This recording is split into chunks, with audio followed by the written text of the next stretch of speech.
왕의 남자 범죄 도시로 1,000만 관객을 사로잡은 충무로의 미다스손 영화 제작자 장원석 대표님이십니다. 아유, 안녕하세요.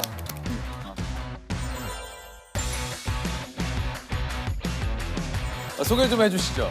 네, 저는 영화 드라마 제작하는 BA 엔터테인먼트의 대표 장원석이라고 합니다. 넥 주변이 뻘겋게 지금. 아 그래요? 네. 네. 이건 뭐, 이거 뭐 어쩔 수 없어요. 네 어쩔 수 이거 없습니다. 뭐 내가 어떻게 컨트롤할 수 없는 거예요. 네, 그렇죠. 그리고 이 영화를 제작한다라고는 이제 대충 알지만 도대체 어떤 일들을 좀 하시는지. 시나리오 개발부터 개봉까지 거의 모든 일을 총괄하는 일을 하고 있고요. 그렇죠. 쉽게 생각하면 제작비, 돈과 관련된 돈을 끌어오고. 네, 돈과 관련된 일은 거의 다 제가 관여를 하고 있고 배우분들이랑 같이 시나리오 기획해서 이런 이야기를 하자 그래서 시나리오를 개발하고 감독님 섭외하고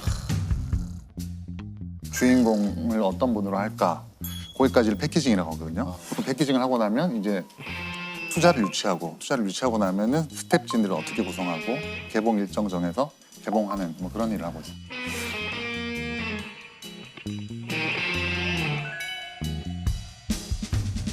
오늘 그 주제가 이제 천의 얼굴. 바로 이 그 작품 때문에 대표님을 모실 수 있었어요. 올여름 최고의 흥행작이죠. 범죄도시 2가. 이야, 1,269만이에요. 와, 진짜. 마동석 형님의 그 이제 압도적인 어떤 그 피지컬에서 나오는 어떤 그 좀 시원함을 느끼는 네, 그런 씬들이 이게 좀 굉장히 진짜 카타르시스를 좀 느끼게 돼요. 맞아요. 우리나라식의 약간 그 히어로물 네네네네. 이렇게 잘 될 줄 아셨습니까? 정말 저희 관련된 모든 사람이 1,000만 넘을 거라고 상상도 못했습니다. 업계에서도 많은 응원을 좀 받았다 그래요. 네, 저희가 이제 코로나 시작되고 나서 사실 너무 잘 아시지만 관객 수가 급감했거든요. 급감했죠. 네, 마이너스 70%에서 마이너스 90%까지 사실 산업적으로 보면 거의 붕괴 직전까지 갔었습니다. 맞아요. 그래서 다들 어쨌든 분위기가 이제 예전으로 돌아와 주길 바랬던 거고 영화계 전체가 잘 됐어요. 네, 저희 영화 잘 돼라고 응원해줬던 그렇습니다. 1,000만 관객 넘었을 때 장희수 역의 박주환 씨가 그렇게 기뻐했다고요. 네, 왜 이렇게 기뻐하신 거예요? 그게 이제 좀 모르실 수도 있는데 1,000만을 넘으면 주연 배우는 황금 왕관이 뜹니다. 오른쪽에. 예. 아 그래요? 네, 조연 배우는 실버 왕관이 뜹니다. 마동석 형님도 같이 여기에 조금 제작자로 참여를 네, 하신 거예요. 맞습니다. 예. 새벽에도 뭐 통화를 자주 하셨다고. 새벽에 이제 문자가 자주 오시죠. 급한 일 있으면 전화도 오시는데 뭐 그냥 아이디어 뱅크예요. 24시간 영화만 26시간 영화 생각하시는 거예요. 정말.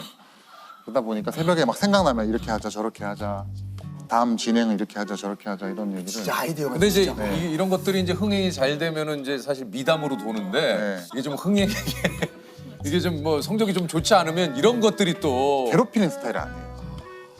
뭐 답이 없다고 짜증을 내거나 전화를 안 받는다고 짜증을 내거나 그런 스타일은 절대 아닙니다. 정말. 동석이 형님. 예, 정말 그런 스타일 아닙니다. 예. 그런 스타일도 있으신데 다른 분들은 근데 예, 마동석 선배님은 그러진 않아요. 그럼 보통 몇 시에 주무세요? 보통 1, 2시에 잡니다. 3시, 4시면 한참 잘 텐데. 그래서 아침에 하긴 하죠. 그럼 됐다. 예, 그럼 제가 됐다. 뭐 우리 오해가 당연히- 풀렸습니다. 당연히 뭐 깨서 네, 하긴 하고 오해가 풀렸어요. 그런 거 아니에요. 예. 새벽 4시, 3시에 마동석 형님 보내신다고 보내시면 확인하는 게 아니니까. 절대. 그럼 됐지. 그럼 아침에 됐어. 확인하고 예. 답을 하죠. 예. 5대5로 나눌까? 누가 오야? 혼자야? 아직 싱글이야.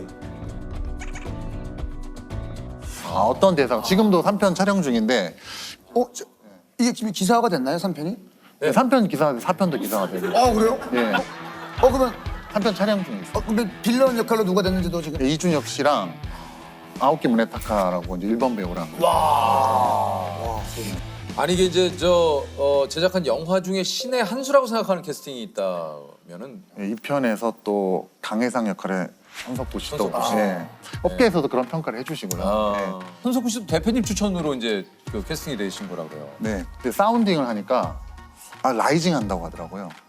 그리고 여기저기 영화에서 이제 주인공을 하려고 막 제안을 했다. 그래서 우연의 일치인지 또 나의 해방 일지가 딱 그 마침 네. 사실 그런 것까지 우리가 알 수는 없잖아요. 그렇죠. 추억이에요.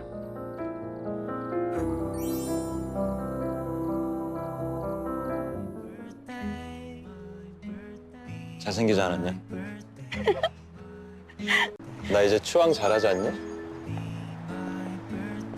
그 좀 현장에서 보는 손석구 씨는 좀 어떠셨는지요? 일단 저희가 현장에서 별명이 연구원. 연구원. 네. 왜요? 계속 시나리오를 연구한다고. 네, 계속 그러니까. 드립하고 끊임없이 질문을 던지고 끊임없이 감독님이랑 소통하고 쉬는 날도 쉬질 않아요. 예를 들면 원래 베트남 분량을 먼저 찍으려고 했는데 코로나 때문에 제가 입국해서 추방당했거든요. 추방을 당했어요? 예, 쫓겨나다시피 이제 그럼 이거 나와서 제작비 손해가 제가 10억 오버했었습니다. 예. 갔다가 넘어온 거죠. 손석구 씨까지 넘어갔다가 현지 영사관님이 지금 나가지 않으면 3주간 격리된다. 짐을 챙겨가지고 나온 거예요. 도저히 문이 안 열리는 거예요. 근데 이제 손석구 씨는 범죄도시 2를 위해 10kg를 증량을 했거든요. 그리고 태닝을 맞아. 베트남 현지에 있는 설정이라 그걸 계속 유지한 거예요. 몸과 피부 톤을 유지한다는 게 쉬운 일이 아니에요. 쉬운 일이 아니죠. 왜냐면 또 다음 또 이제 작품 또 작품도 스케줄이 있는 있고. 것이고 예. 이제 한국 분량을 끝내고 이제 베트남 분량을 계속 저희가 고민하다가 아, 이대로는 안 되겠다. 그냥 한국에서 찍자. 그럼 거기 나오는 베트남 장면이 베트남에서 찍은 게 아니에요? 100% 한국에서 네, 찍었습니다. 한국이라고 하더라고요. 네. 배우분들이 출연하는 분량은 다 한국에서 찍었습니다. 그래 깡패들 반가워. 이 멀리 베트남까지 왔네. 그러니까 또 내가 이거 돌려주는 건 깜빡해버렸네. 소스를 찍어서 네. 와서 한국에서 찍은 인물과 합성을 한 거죠. 아니 근데 이게 다른 것보다 제작자 입장에서 10억의 손해를 안고 시작을 하는 이게 상당히 좀 부담이 많이 되셨을 것 같은데요. 어떻습니까? 그 10억의 손해. 네. 예. 없었으면 좋았을 일이 아닙니다. 이왕이면 이게 BEP가 아니, 저희가 여쭤본 거는 이제 그 손해를 어느 정도 더 예. 훨씬 그러니까 상해를 하게 이렇게 했느냐. 제작자들의 첫 번째 총목표는 이제 BEP를 넘는 겁니다. 그렇죠. 이제 BP는 이제 손익분기점이죠. 손익분기점이죠. 손익분기점. 그게 제일 중요하죠. 예. 근데 제작비가 높을수록 손익분기점이 높아지니까 그러니까. 만약에 저희가 그 10억을 쓰지 않았다면 BEP는 더 낮아졌겠죠. 낮아졌겠죠. 근데 결과적으로 범죄도시 2의 결과는 흥행 결과는 그런 게 이제 무의미한 정도로 그 손익분기점이 지금 범죄도시 2 같은 경우에는 어느 정도였습니까? 저희는 사실 200만이었습니다. 네. 다섯 배를. 기본적으로 200만의 관객은 오셔야 손해는 안 보는 거고. 네. 아니 근데 원래 꿈은 뭐였습니까?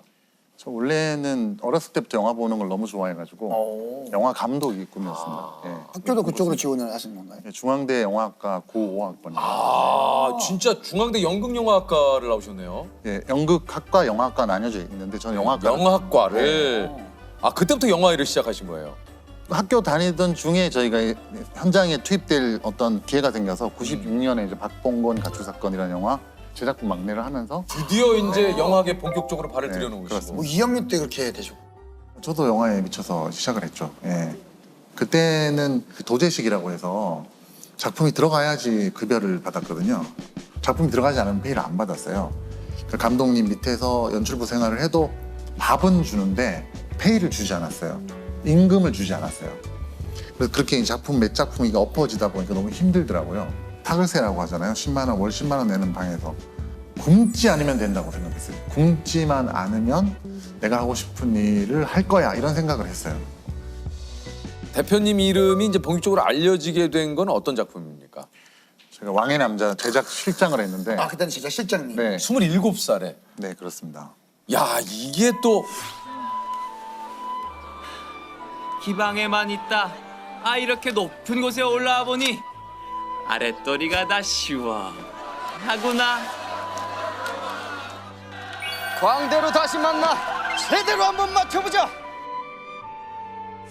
이 왕의 남자 영화를 대표님이 제안을 하셨다고 그래요? 네, 그게 제작 실장이라고 해서 절대 이름이 알려지진 않는데 저희 영화가 700만 넘었을 때 주연인 가무성 선배님이 오 매체랑 인터뷰를 하면서 왕의 남자 흥행의 7가지 이유. 근데 보통 이준익 감독님 뭐 이런 식이거든요. 근데 거기 1번으로 저를 뽑으셨어요. 그 이유가 제가 이제 연극 1을 보고 영화 제안했기 때문에 이 영화가 있는 게 아니냐 그렇게 이제 좀 띄워주셔가지고 저로서는 너무 과분했는데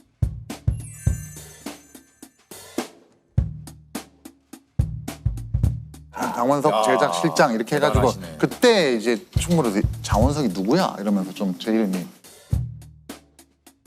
아니 그 저 대표님이 발굴한 작품이 이제 국내 사극 영화 최초 1000만 관객. 그때 기분은 좀 어떠셨는지. 그때 당시 2005년입니다. 2005년, 2006년에는 1000만 영화가 정말 기적 같은, 사실 이게 말이 안 되거든요. 그렇죠, 맞아요. 한 영화를 국민의 4분의 1이 본다, 5분의 1이 본다. 이건 말이 안 되는 일이잖아요. 판이 뭐 말로 표현을 못 하겠습니다.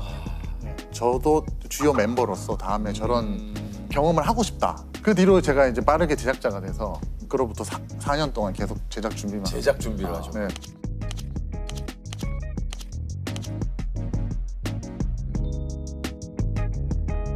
이게 이제 그 대표님만의 작품 고르는 기준이 또 있을 것 같아요. 일단 저는 제가 읽었을 때 재밌으면은 그걸 영화하려고 지금 시도를 하고, 결정적으로 저는 예비 관객분들, 일반인들께 한 40명 이상 시나리오를 읽히고 객관적으로 평가하는 어떤 그 점수가 있습니다. 그 시스템이라는 게 있거든요. 그분들은 뭐 늘 아는 지인들입니까? 아니면 아닙니다. 전혀 불특정 다수. 예. 20대 몇 명, 뭐 30대 몇 명, 40대 몇 명, 직장인, 대학생 이런 식으로 영화관을 구성하는 관람객 수준과 비슷하게 영화 일을 절대 하지 않는 분들, 심지어는 시나리오라는 걸 한 번도 읽어보지 않은 분들, 그런 분들께 이제 예, 그런 분들께 읽어봐 주십시오 하고 이제 평가를 받는 거죠. 많은 분들이 재밌는 대본이라고 인정해 줬을 때 저는 제작에 들어가고 있습니다. 예. 제작자의 제일 큰 목 중에 하나가 책임을 지는 일인데, 작품 같이 준비하는 사람들이 이걸 메이드 되기 바라는 그 심정이 제일 저한테는 큰 중압감이에요. 예, 누군가는 인생을 진짜 겁니다. 개봉 시기에는 피가 말라요. 집 앞에 서포가 와요. 근데 이게 폭탄일 수도 있고 내가 바라는 선물일 수도 있어. 그 딱 두 가지 가능성이 있어요. 그러면은 안 뜯을 수 있냐? 무조건 뜯어야 돼요. 개봉일이 정해지면. 포장지를 딱 뜯어봐야지 이게 폭탄인지 선물인지 알잖아요. 그게 개봉을 앞둔 어떤 우리의 심정이라고 해야 되나? 손익분기점을 넘겨야 된다는 중압감. 많은 사람들이 피와 땀, 이게 어떤 다른 상징이잖아요. 그런 것들이 있으니까 좀 버티는 게 아닌가 저는. 네.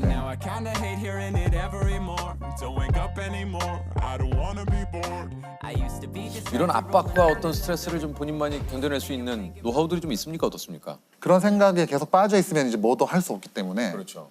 탈출할 수 있는 가장 손쉬운 방법은 차기작에 몰두하는 겁니다. 예. 그건 성공도 마찬가지입니다. 맞아요. 제 주변에 너무 큰 성공에 거기 빠져가지고 헤어나지 못하시는 분들도 있거든요. 큰 충격? 성공이든 실패든 빨리 다음의 일로 포커스를 옮기는 게, 집중을 옮기는 게. 예. 우리하고 좀 비슷하시네. 우리도 사실 너무 거기에 매몰돼 있으면 못 견뎌요. 힘들지만 다음 회에 집중을 하는 게 훨씬 현명하죠. 돈 아깝다 이럴 때가 제일, 그런 얘기 들을 때가 제일 마음이 상하거든요. 돈은 곧 가치라고 생각하거든요. 돈이라고 저는 생각하지 않아요. 사실 기꺼이 볼 가치가 있으면은 사람들은 자기 돈을 쓰거든요.